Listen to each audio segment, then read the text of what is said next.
लोकसभा में चुनाव सुधारों पर चल रही बहस के दौरान नेता राहुल गांधी के भाषण के जवाब में केंद्रीय मंत्री और लोक जनशक्ति पार्टी के अध्यक्ष चिराग पासवान ने कहा कि कांग्रेस और उसके नेताओं, खासकर राहुल गांधी को समझना चाहिए कि उनके वोट नहीं चुराए गए, बल्कि उनका जनादेश छीन लिया गया है।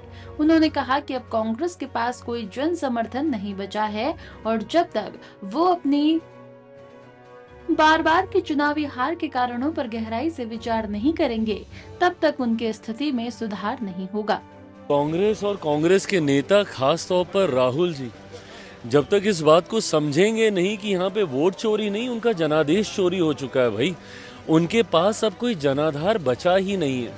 और जब तक ये बहानेबाजी बनाते रहेंगे और ये आत्ममंथन नहीं करेंगे कि कारण क्या है कि एक के बाद एक के बाद एक के बाद ये चुनाव हार रहे हैं, अलग अलग राज्यों में चुनाव हार रहे हैं। लोकसभा के चुनाव में जनता बार बार इनको नकार रही है। कभी चौकीदार को चोर मान लेते हैं, कभी वोट को चुराने वाले सत्ता पक्ष को ये मान लेते हैं।